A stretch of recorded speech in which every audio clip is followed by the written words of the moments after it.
Salah satu komunitas di Kota Palembang, Sumatera Selatan berinisiatif untuk mendirikan Yayasan Netra Mandiri. Di sini ada puluhan penyandang disabilitas yang mendapatkan pendidikan non-formal, mulai dari belajar mengaji, musik, hingga mengoperasikan komputer. Berikut ini liputan selengkapnya dari reporter Elsa Silalahi dan juru kamera Hanindito.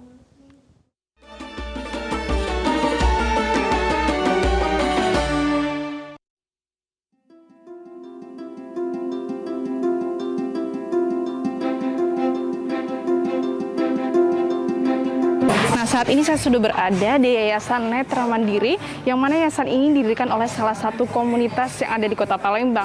Dan untuk mengetahui awal mulanya didirikan yayasan ini, saya akan langsung ajak Anda bergabung dengan salah satu inisiatornya, yaitu Kak Anton. Assalamualaikum. Waalaikumsalam. Halo Kak Anton, apa kabar Kak? Baik, Mbak Elsa. Oke, Kak Anton ini kan salah satu inisiator dari Yayasan Netra Mandiri. Mungkin boleh diceritain Kak, seperti apa awal mulanya didirikan yayasan ini dan terinspirasi dari mana?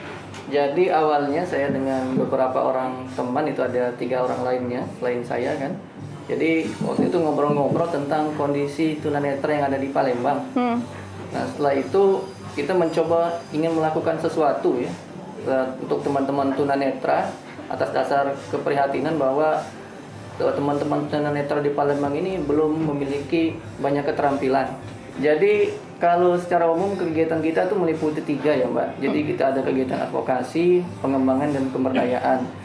Nah kalau untuk kegiatan kita ada macam-macam. Jadi mulai dari dasar itu ada kegiatan belajar OM, orientasi mobilitas, belajar baca tulis braille, dan ini ada kelas baca tulis Quran braille. Ini kebetulan suasana Ramadan kan.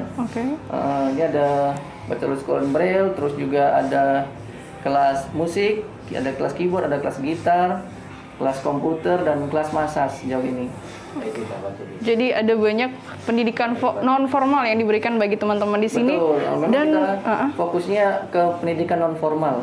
Oke, dan juga disertai para pelatihnya juga begitu Kak? Betul. Oke, apakah pelatihnya juga mendapatkan pelatihan khusus sebelum memberikan pembelajaran bagi teman-teman di sini? Memang pelatihnya juga memiliki ini ya pelatihan secara khusus dan sudah banyak juga mengikuti event-event, misalnya kayak baca tulis Al-Quran ini ada Pak Musoli, ini beliau sudah berapa kali untuk juara MTQ. Jadi kita merasa perlu bantuan beliau untuk membantu teman-teman lain untuk belajar baca tulis Quran Braille.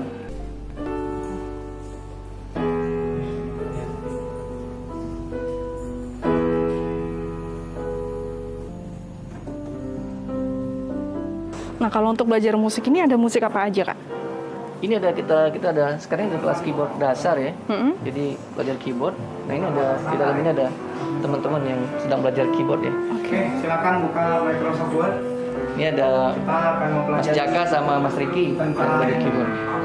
Halo Mas Jaka. Ya. Oke, ini lagi main keyboard ya. Ya. Oke.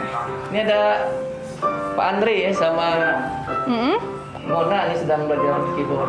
Oke, ini gimana nih cara belajarnya Kak? Saya Jadi, agak penasaran agak melihat. berbeda Mbak. Jadi kalau untuk kita disabilitas kita nggak bisa kayak kelas massal kayak di ruang sekolah atau jadi kita untuk satu guru kita hanya terbatas maksimal 4. Karena memang untuk belajar misalnya komputer memang harus didampingi satu-satu karena harus dipraktekkan ini oleh pesertanya.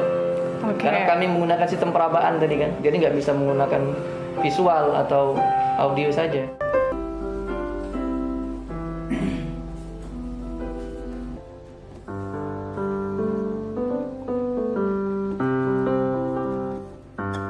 Untuk teman-teman yang belajar di sini, apakah dipungut biaya atau seperti apa Kak? Jadi untuk teman-teman di sini kita nggak memungut biaya. Yang penting teman-teman punya semangat untuk belajar dan tekun.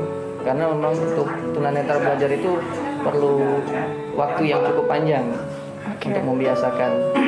Baik, terakhir Kak mungkin ada yang disampaikan terkait dengan yayasan ini kedepannya mau seperti apa, termasuk juga keahlian dari teman-teman ini nanti mau diapakan gitu? Ya kalau untuk output dari pembelajaran ini kita ingin teman-teman punya keterampilan yang lebih sehingga di masyarakat teman-teman bisa ikut bersaing ya. Sehingga punya kesempatan lebih luas untuk masuk ke dalam dunia kerja. harapan saya untuk yayasan ini ke depan kita bisa semakin berkembang. Jadi kalau saat ini pengembangan tunanetra itu lebih banyak di daerah Jawa, sekarang kita ingin yayasan ini bisa menjadi pusat pengembangan tunanetra paling tidak di Sumatera ya. Baik, terima kasih Kak Anton.